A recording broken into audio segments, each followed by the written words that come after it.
नमस्कार दोस्तों, बहुत बहुत स्वागत है आप सबका एक बार फिर से हमारे YouTube चैनल जिसका नाम है एस्ट्रो नॉलेज में। दोस्तों, आज की इस वीडियो में हम एक 55 वर्ष युवक की कुंडली का विश्लेषण करने वाले हैं, जिनके भाई ने मुझे इनकी बर्थ डिटेल शेयर किए हैं। एस्ट्रोलॉजी के माध्यम से वो इनके जीवन से जुड़े हुए कुछ महत्वपूर्ण प्रश्नों के उत्तर जानना चाहते हैं और साथ ही साथ चाहते हैं कि मैं इनकी कुंडली का पूर्ण विश्लेषण करूं। तो निश्चित ही आज इस वीडियो में मैं इनकी कुंडली का विश्लेषण करूंगा और इनके द्वारा पूछे गए सभी प्रश्नों का उत्तर भी दूंगा। दोस्तों, इस वीडियो को शुरू करने से पहले हर बार की तरह आप सबसे निवेदन है कि यदि अभी तक आपने हमारे YouTube चैनल एस्ट्रो नॉलेज को सब्सक्राइब नहीं किया है तो आप प्लीज इसे सब्सक्राइब कर दें और बेल आइकन को दबाना ना भूलें। साथ ही साथ दोस्तों, यदि आप सब इसी प्रकार अपनी कुंडली का विश्लेषण करवाना चाहते हैं या फिर मुझसे संपर्क करना चाहते हैं तो स्क्रीन पर फ्लैश हो रहे व्हाट्सएप नंबर के ऊपर आप मुझसे संपर्क कर सकते हैं और ज्यादा जानकारी के लिए आप नीचे डिस्क्रिप्शन बॉक्स को भी चेक कर सकते हैं। चलिए वापस आते हैं इस विश्लेषण के वीडियो के ऊपर और सबसे पहले मैं आप सबों के समक्ष इनके द्वारा पूछे गए प्रश्नों को संक्षिप्त में रख देता हूं। बिजनेस को लेकर के इनका सवाल है, आर्थिक परेशानी, ऋण संकट, आने वाला समय, स्वास्थ्य, बच्चों का भविष्य और व्यापार से संबंधित और भी कुछ इनके प्रश्न पूछे गए हैं इनके लिए। इनके प्रश्नों का हम उत्तर आखिर में देंगे। सबसे पहले इनकी लग्न कुंडली की तरफ चलते हैं जो कि हमारे समक्ष है और वो प्रारंभ हो रही है 12 नंबर से। 12 नंबर यानी कि इनकी कुंडली बन जाती है मीन लग्न की और चंद्रमा देव देखें तो वो यहां पर कुंभ राशि में जाकर के विराजमान है, यानी कि इस जातक की कुंडली बनती है मीन लग्न और कुंभ राशि की। मीन लग्न यानी कि देवगुरु बृहस्पति के द्वारा अधिपत्य किया जाने वाला लग्न। ऐसे लोगों के स्वभाव की बात करें तो आमतौर पर ऐसे लोग सौम्य स्वभाव के होते हैं, सभ्य होते हैं और आध्यात्मिक होते हैं, इमोशनल होते हैं ऐसे लोग।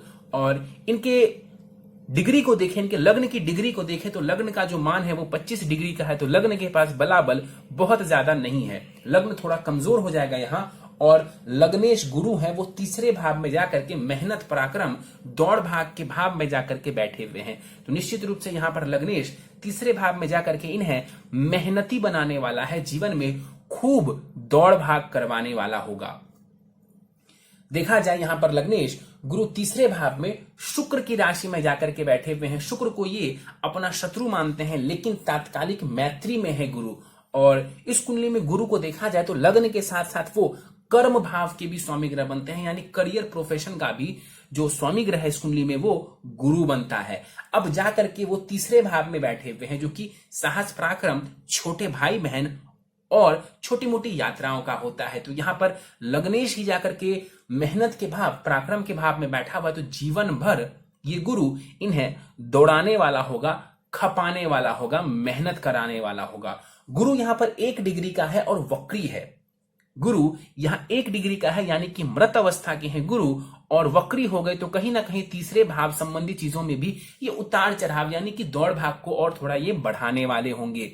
यहां पर देखा जाए तीसरे भाव में बैठ करके गुरु सप्तम भाव को देखेंगे। सप्तम भाव होता है व्यापार का, सप्तम भाव होता है पत्नी का। इनकी कुंडली के हिसाब से सप्तम भाव विवाह का और पत्नी का होगा। तो यहां पर गुरु की दृष्टि इन चीजों में थोड़ा बहुत लाभ करवाएगा। हालांकि गुरु 1 डिग्री का है, उसके पास बल बहुत कम है, तो दृष्टि का जो बल है वो भी काफी कम हो जाएगा गुरु के पास। गुरु की दृष्टि पड़ेगी कुंडली के भाग्य भाव के ऊपर तो भाग्य संबंधित लाभ, लेकिन मेहनत के बाद। और दृष्टि पड़ेगी लाभ स्थान के ऊपर, नीच की दृष्टि है, बहुत ज्यादा लाभ तो नहीं देंगे लेकिन हाँ खूब सारी मेहनत करते हैं तो थोड़ा बहुत लाभ इनको देखने को मिलेगा। कहा जाए तो मेहनत प्रधान यहां पर नजर आ रही है अभी तक इनकी कुंडली। चलिए आगे बढ़ते हैं, राहु के ऊपर चलते हैं। राहु 2 डिग्री का यहां पर बैठा हुआ है, बल इसके पास भी बहुत ज्यादा नहीं है। उच्च की राशि में यहां पर राहु देव बैठे हुए हैं बाल अवस्था के 25% बलाबल के साथ।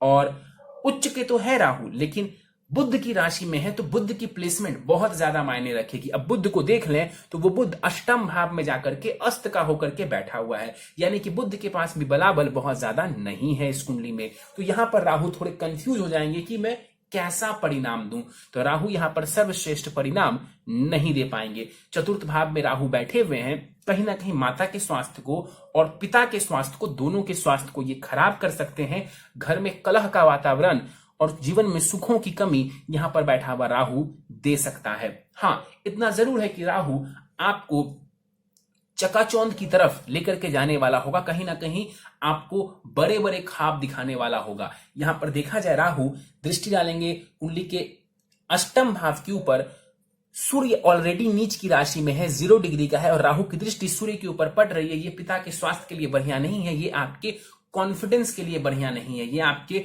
स्वास्थ्य के लिए भी बढ़िया नहीं है। राहु की दृष्टि दसम भाव के ऊपर पड़ेगी तो यहां पर नीच की दृष्टि होगी, कहीं ना कहीं आपके करियर में उतार चढ़ाव देगा। एक नहीं, शायद अब तो मुझे कहना चाहिए कि सैकड़ों वीडियोस में मैंने ये बात कह दी होगी कि यदि राहु केतु किसी के दसम भाव को प्रभावित करते हैं तो कई बार व्यक्ति को अपने करियर में बदलाव की स्थिति देखने को मिलती है, करियर में उतार चढ़ाव देखने को मिलता है। आप चाहें तो मेरे कई सारे वीडियोस देखेंगे, आपको ये लाइन कई बार, सैकड़ों बार सुनने को मिल जाएगी।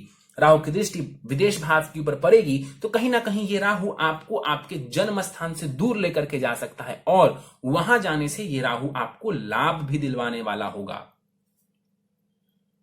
पंचम भाव की तरफ चलते हैं। पंचम भाव में यहां पर मंगल विराजमान है, 25 डिग्री का मंगल बाल अवस्था का यहां पर बैठा हुआ है। मंगल यहां नीच की राशि में बैठे हुए हैं और कहीं से भी मंगल की नीचता भंग होती हुई नजर नहीं आ रही। तो यहां पर नीच का मंगल बैठा हुआ है पंचम भाव, जो कि होता है शिक्षा संतान का, और मंगल इस कुंडली में भाग्येश है और धनेश है। तो भाग्य भाव का स्वामी ग्रह, धन भाव का स्वामी ग्रह मंगल बनता है। तो यहां पर मीन राशि वालों के लिए मंगल एक अति कारक ग्रह माना जाएगा, एक कारक ग्रह है मंगल, और जाकर के त्रिकोण में तो बैठा हुआ है मंगल, लेकिन नीच की राशि में बैठा हुआ है। तो यहां पर शिक्षा संबंधित परेशानी, संतान संबंधित थोड़ी परेशानी, भाग्य का साथ ना मिलना और धन में भी आपको बहुत ज्यादा जो है लाभ की स्थिति यहां पर मंगल नहीं दे पाएंगे।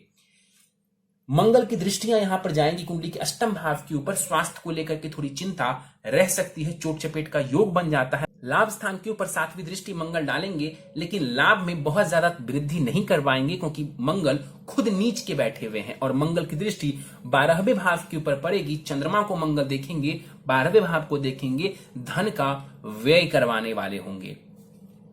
शुक्र के ऊपर चलते हैं। शुक्र कुंडली के छठे भाव में बैठा हुआ है, 20 डिग्री का शुक्र यहां पर छठे भाव में बैठा हुआ है। यहां पर शुक्र वृद्ध अवस्था के हैं, बलाबल इनके पास करीब 50% से भी ज्यादा होगा, बलवान है शुक्र।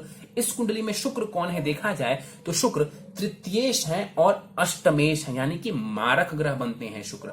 जाकर के छठे भाव में बैठ गए तो यहां पर यदि गुरु को थोड़ा बल दे दिया जाए, गुरु को बलवान बना दिया जाए तो यहां पर शुक्र विपरीत राजयोग की स्थिति बना देंगे। और यहां पर शुक्र के विपरीत राजयोग बनाने से शुक्र की दशा अंतर्दशा में मेहनत के बाद आपको लाभ देखने को मिलेगा। कई बार बताया है कि नीच भंग राजयोग, विपरीत राजयोग बैठे बिठाए लाभ नहीं देता है। खूब सारी मेहनत पराक्रम के बाद व्यक्ति को इन दोनों राजयोग से लाभ देखने को मिलता है। तो शुक्र की दशांत दशा चलती है, खूब मेहनत करिए, खूब पराक्रम करिए, आपको लाभ देखने को मिलेगा।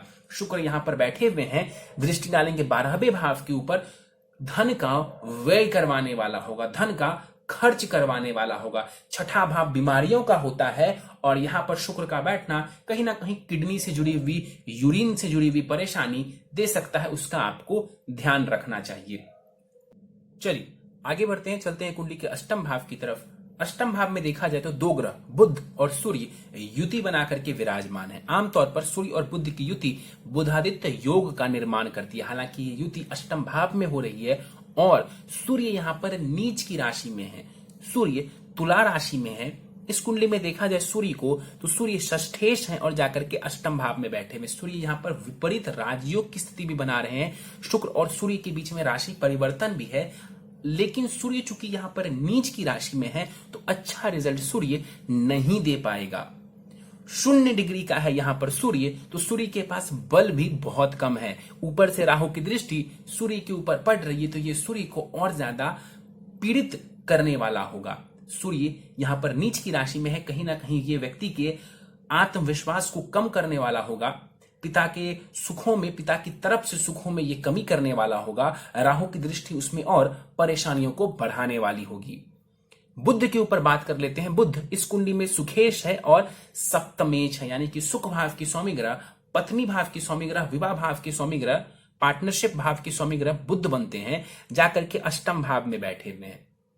अष्टम भाव में बुध के बैठने की वजह से यहां पर कुंडली में देखा जाए तो ये केंद्राधिपति दोष का निर्माण कर रहे हैं। 2 केंद्र घरों के स्वामी हैं बुध और जाकर के अष्टम भाव में बैठ गए तो ये केंद्राधिपति दोष बन गया। तो यहां पर कहीं ना कहीं सुखों में भी थोड़ी परेशानी, सुखों में भी थोड़ी कमी ये बुध कर देंगे। देखिए कई बार मैंने कहा है कि बुध अस्त होने के बावजूद रिजल्ट देता है, लेकिन यहां पर बुध 1 डिग्री का है, सूर्य 0 डिग्री का है, तो दोनों के जो डिग्री है वो बहुत करीब के हैं। दोनों का जो कंजंक्शन हुआ है वो बहुत करीब का कंजंक्शन हुआ है। इस वजह से यहां पर बुध काफी हद तक अस्त हो चुके हैं और वो प्रभाव बहुत कम देंगे, यानी कि उनका प्रभाव छिन्न हो जाएगा।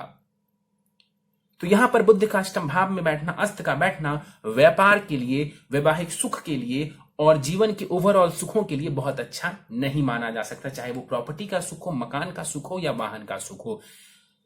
आगे बढ़ते हैं, केतु के ऊपर चलते हैं। 2 डिग्री का केतु कुंडली के 10वें भाव में उच्च की राशि में विराजमान है।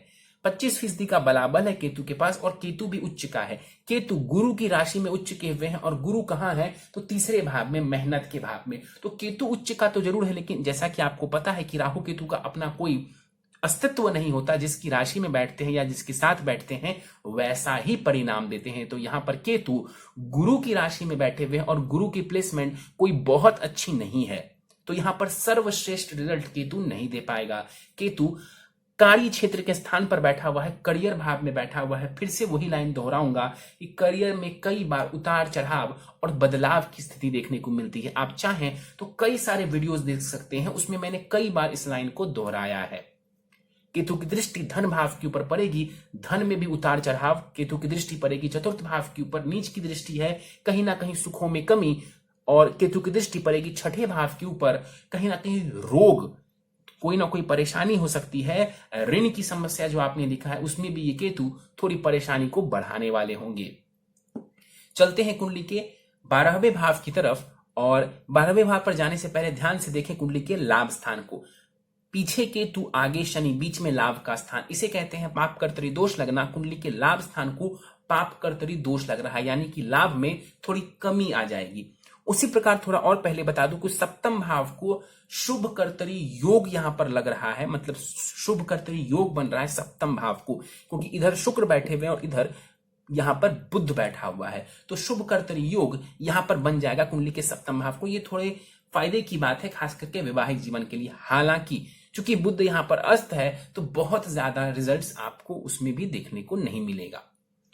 12वें भाव की तरफ चलते हैं। चंद्रमा और शनि यहां पर विराजमान है। यहां पर शनि और चंद्रमा एक साथ एक ही भाव में बैठे हुए हैं और इनके एक साथ बैठे होने की वजह से कुंडली में विष दोष का निर्माण हो जाता है। विष दोष का निर्माण होने की वजह से व्यक्ति का जो मन है वो अशांत होता है, व्यक्ति का मन पीड़ित हो जाता है, क्योंकि चंद्रमा जो कि मन का कारक ग्रह है वो यहां पर पीड़ित हो गया। तो चंद्रमा की पीड़ित होने की वजह से आपका मन कभी भी शांत नहीं रहेगा, मन काफी अशांत हो जाता है। चंद्रमा देखा जाए तो वो संतान, शिक्षा भाव के स्वामी ग्रह हैं, विष दोष बना करके 12वें भाव में नुकसान, खर्च के भाव में बैठे हुए हैं। तो यहां पर चंद्रमा का बैठना कहीं ना कहीं संतान की तरफ से भी आपको हो सकता है चिंता लगी रहे, संतान को लेकर के चिंता लगी रहे, और कहीं ना कहीं यहां पर चंद्रमा आपको किसी ना किसी बात को लेकर के चिंता में रखने वाला होगा। चंद्रमा की दृष्टि पड़ेगी छठे भाव के ऊपर, कोल्ड कफ संबंधित परेशानी दे सकता है, उसका आपको ध्यान रखना चाहिए। शनि यहां पर 5 डिग्री के साथ वक्री होकर के विराजमान है। अब देखिए अपनी ही राशि में बैठे हुए हैं, विपरीत राजयोग भी बन जाएगा। चूंकि वक्री हो गए 12वें भाव में तो कहीं ना कहीं खर्चों को थोड़ा बढ़ाने वाले होंगे। खर्चों को लेकर के भी उतार चढ़ाव की स्थिति देखने को ये शनि आपको दे सकता है। शनि की दृष्टि पड़ेगी तीसरे भाव के ऊपर, ध्यान से देखिए, ये नीच की दृष्टि होगी शनि की। नीच की दृष्टि धन भाव के ऊपर पड़ेगी, धन में शनि कमी करेंगे। इस कुंडली में शनि कारक ग्रह नहीं है। शनि की दृष्टि छठे भाव के ऊपर पड़ेगी, ऋण संबंधित परेशानी, स्वास्थ्य संबंधित परेशानी शनि देने वाला होगा। और शनि की दृष्टि भाग्य भाव के ऊपर पड़ेगी, शत्रु दृष्टि है। मंगल की राशि को देखेंगे तो भाग्य में विलंब और बाधा उत्पन्न करेंगे। यह था आपकी कुंडली में ग्रहों का विश्लेषण। तो कुल मिलाकर के इस कुंडली को देखा जाए तो कहीं ना कहीं स्ट्रगल साफ साफ नजर आ रहा है, और एक बार में ही इस कुंडली को देख करके समझा जा सकता है कि व्यक्ति के जीवन में संघर्ष काफी ज्यादा रहा होगा। यहां पर देखें क्यों एक ही नजर में ऐसा कह सकते हैं। देखिए केंद्र के जो घर होते हैं वो बहुत इंपॉर्टेंट होते हैं। केंद्र के घरों में कोई भी शुभ ग्रह नहीं है, एक भी शुभ ग्रह नहीं है। कौन? तो वो राहु और केतु हैं। ठीक, इसके अलावा त्रिकोण की जब बात आती है तो वहां पर भी हम देखते हैं ग्रहों को, मंगल जरूर है भाग्येश, लेकिन नीच की राशि में त्रिकोण में जाकर के बैठा हुआ है, और बाकी के सारे ग्रह त्रिक भाव में जाकर के बैठे हुए हैं। सारे ही ग्रह बाकी के त्रिक भाव में जाकर के 3, 6, 8, 12 में बैठे हुए हैं। तो ये संघर्ष की स्थिति दर्शाता है। ऐसा नहीं है कि ये फेलियर दर्शाता है, नहीं, असफलता नहीं दर्शाता है, ये संघर्ष को दर्शाता है। तो संघर्ष तो करना पड़ेगा आपको जीवन में, ये बात तो आपकी कुंडली भी बता रही है। दशाओं के ऊपर हम बात कर लेते हैं। बुध की महादशा आपको फिलहाल चल रही है, जो कि 19 जून 2025 तक रहने वाली है। और बुध की महादशा में अभी आपको गुरु की अंतर्दशा चल रही है, जो कि 9 अक्टूबर 2022 तक आपको रहने वाली है। बुध की महादशा में गुरु की अंतर्दशा, ये समय अच्छा है आपके लिए। कुछ उपाय वगैरह करके आप इस समय का अच्छा लाभ ले सकते हैं। एक बात आपको और बता दूं कि अभी अभी आपके ऊपर 24 जनवरी 2020 से शनि की 7.5 भी प्रारंभ हो चुकी है। शनि की 7.5 का पहला चरण आपके ऊपर चलना प्रारंभ हो चुका है 24 जनवरी 2020 से। ऑलरेडी विष दोष है कुंडली में और 7.5, तो आपका मन और भी ज्यादा पीड़ित रह सकता है। प्रश्नों को लेते हैं। बिजनेस को लेकर के आपने पूछा है। देखिए, बिजनेस के लिए देखा जाए तो बुध की स्थिति बढ़िया होनी चाहिए। दसम भाव को देखेंगे और सबसे इंपॉर्टेंट सप्तम भाव को देखेंगे। देखिए, सप्तमेश बुध ही बनते हैं आपकी कुंडली में, लेकिन जाकर के वो अस्त के होकर के अष्टम भाव में बैठे हुए हैं। राहु की दृष्टि पड़ रही है, वीक पॉइंट बनता है यहां पर। इसके अलावा देखा जाए तो कुंडली में दशमेश जो करियर देखते हैं वो दसम भाव से देखते हैं, उसके स्वामी ग्रह बनते हैं गुरु, तीसरे भाव में जाकर के विराजमान है 1 डिग्री का। तो यहां पर भी स्थिति बहुत अच्छी नजर नहीं आ रही। और जो आपका भाग्य है, भाग्येश बनते हैं मंगल, वो नीच के जाकर के बैठे हुए हैं। तो कहीं ना कहीं यहां पर संघर्ष की स्थिति ज्यादा नजर आ रही है, परेशानी साफ साफ नजर आ रही है। हम आएंगे बिजनेस के ऊपर कि आपको कौन सा बिजनेस करना चाहिए, हम आएंगे उसके ऊपर। इन्होंने पूछा है आर्थिक परेशानी चल रही है, वो काफी हद तक समझा जा सकता है आपके चार्ट को देख करके, और मैंने आपको एक एक करके चीजों को एक्सप्लेन किया। इन्होंने बहुत विस्तार से अपने प्रश्नों को लिखा है, और बेसिकली इनका कहना है कि बहुत जल्दी ये जो है कपड़े के व्यापार में लग गए, बट उन्हें उसमें भी नुकसान हुआ। फिर इसके बाद जो है कपड़े का व्यापार छोड़ करके इन्होंने ब्रेड की फैक्ट्री लगाई, जो कि बंद हो गया। 2007 में इन्होंने जनरल स्टोर खोला, वो बंद हो गया। फिर 2010 में इन्होंने ऑटो पार्ट्स का व्यापार करना शुरू किया, जो कि अभी तक ये कर रहे हैं, लेकिन कह रहे हैं कि वो भी बंद होने के कगार पर है, यानी कि ये बिजनेस भी इन्हें लाभ नहीं दे पा रहा। और ये खुद भी कह रहे हैं कि कार्य क्षेत्र में सदा हमें नुकसान उठाना पड़ता है, आर्थिक उन्नति नहीं हो पाती, और ऋण यानी कि लोन की स्थिति हमेशा बनी रहती है। चलिए, ये बहुत इंपॉर्टेंट पॉइंट है कि लोन की स्थिति हमेशा बनी रहती है। देखिए, कुंडली के छठे भाव को ध्यान से देखिए, जहां से हम लोन को देखते हैं। छठा भाव का स्वामी ग्रह बनता है सूर्य, नीच की राशि में जाकर के बैठे हुए हैं, और राहु की दृष्टि पड़ रही, वीक पॉइंट। शनि की दृष्टि पड़ रही है कुंडली के छठे भाव के ऊपर, और शत्रु दृष्टि है, क्योंकि सूर्य की राशि को देख रहे हैं। वीक पॉइंट शनि डिले करवाता है किसी भी चीज में, इसीलिए शनि निकलने नहीं दे रहा। और ऋण का जो कारक ग्रह होता है कुंडली में, वो होता है मंगल, और मंगल आपका कैसा है, तो नीच की राशि में है, यानी कि छठा भाव जो ऋण को दर्शाता है, उसके स्वामी ग्रह सूर्य नीच के, ऊपर से राहु की दृष्टि, छठा भाव जो ऋण का है उस पर शनि की दृष्टि, और जो ऋण का कारक ग्रह होता है मंगल, वो नीच का है। इसी वजह से ऋण बढ़ते जा रहे हैं, खत्म नहीं हो रहे, या फिर रास्ते आपको नहीं मिल पा रहे। इन्होंने बताया कि बैंक के लोन वगैरह की वजह से कई सारी चीजें इन्हें बेचनी पड़ी, और फिलहाल ये पूछना चाहते हैं कि क्या व्यापार के लिए हम अपने घर को छोड़ करके जो है कहीं दूर किसी दूसरे शहर जा सकते हैं। आप जा सकते हैं, उससे आपको कोई परेशानी नहीं है। राहु चतुर्थ भाव में बैठा हुआ है, आप घर से दूर जाएंगे तो थोड़ा लाभ आपको देखने को निश्चित रूप से मिल जाएगा। ऑटो पार्ट्स का आप काम कर रहे हैं, ये कार्य जो है ये मंगल के अंतर्गत आता है, और मंगल कैसा है ये मैंने आपको बता दिया। मंगल की स्थिति बहुत बढ़िया नहीं है, इसी वजह से आपको इसमें लाभ नहीं मिल पा रहा। इस कुंडली को देखा आपने, और इसमें ज्यादातर ग्रहों की स्थितियां बहुत अच्छी नजर नहीं आ रही, ज्यादातर ग्रहों की स्थितियां बहुत अच्छी नजर नहीं आ रही।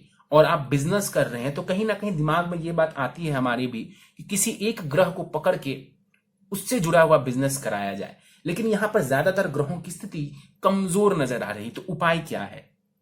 देखिए, सप्तम भाव जो होता है वो बिजनेस का होता है। इसके स्वामी ग्रह बनते हैं बुध। अष्टम भाव में जरूर बैठे हुए हैं लेकिन अस्त के हैं, और भाव चलित कुंडली में बुध सप्तम भाव के ही रिजल्ट्स दे रहा है। आप बुध से जुड़े हुए कारोबार को कर सकते हैं। बुध से जुड़े हुए कारोबार को करने से आपको लाभ मिलेगा। इसके अलावा राहु केतु उच्च की राशि में है, तो इंपोर्ट एक्सपोर्ट का कार्य करने पर भी आपको लाभ की स्थिति देखने को मिल जाएगी। बुध से जुड़े हुए कार्यों की बात करें तो पेपर, प्रिंटिंग, पब्लिशिंग, स्टेशनरी की जो चीजें होती है यानी कॉपी कलम से जुड़ा हुआ जो व्यापार होता है वो आप करेंगे और बुध को थोड़ा बल दे देंगे तो आपको व्यापार में थोड़ा लाभ देखने को मिल जाएगा। बच्चों के भविष्य की जहां तक बात है तो निश्चित रूप से चिंता जग जाहिर नजर आती है मुझे, क्योंकि चंद्रमा विष दोष में है और मंगल यहां पर नीच की राशि में बैठे हुए हैं संतान भाव में, तो संतान के प्रति चिंता वो लगी हुई है आपकी, वो आपके चार्ट को देख करके समझ में आ रहा है।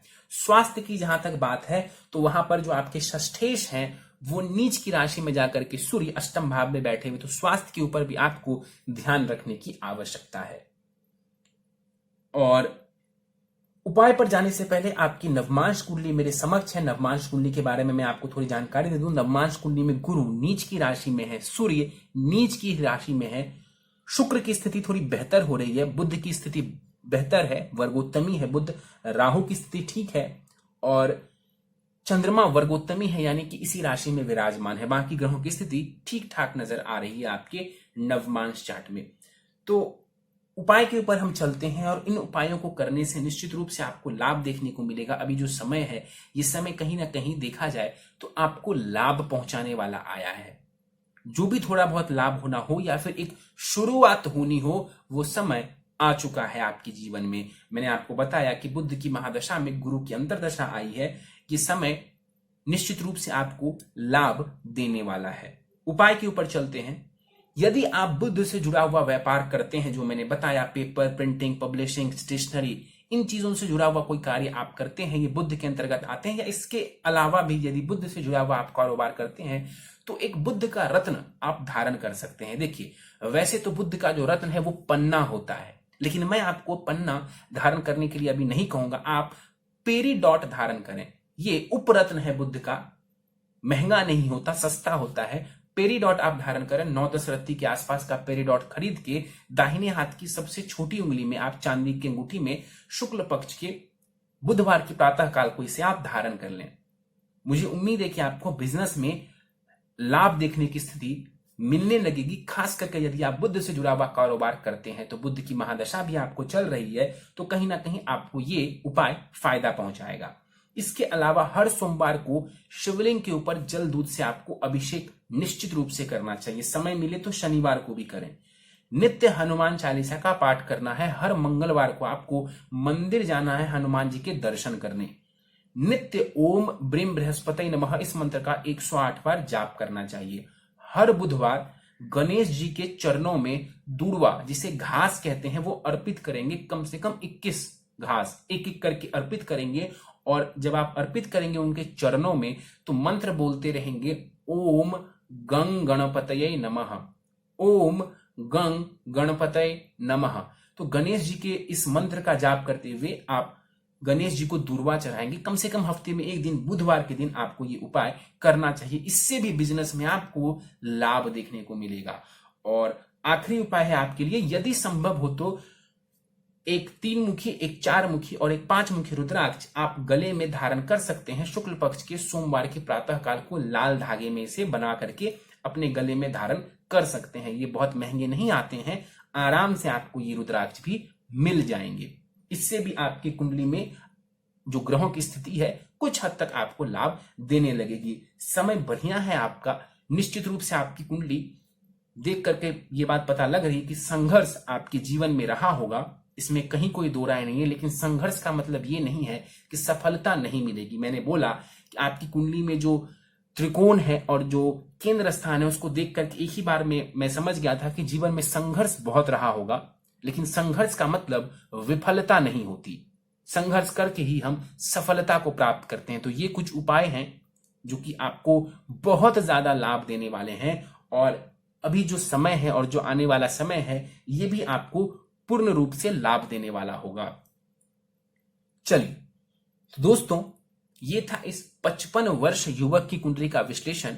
मुझे उम्मीद है कि आपको हमारा ये कुंडली विश्लेषण का वीडियो पसंद आया होगा। यदि वीडियो पसंद आया तो आप इसे लाइक करें, शेयर करें। अभी तक आपने हमारा YouTube channel astro knowledge subscribe नहीं किया है तो आप प्लीज इसे सब्सक्राइब कर दें और बेल आइकन को दबाना ना भूलें। साथ ही साथ दोस्तों, यदि आप सब भी इसी प्रकार अपनी कुंडली का विश्लेषण करवाना चाहते हैं या फिर मुझसे संपर्क करना चाहते हैं तो स्क्रीन पर फ्लैश हो रहे व्हाट्सएप नंबर के ऊपर आप मुझसे संपर्क कर सकते हैं।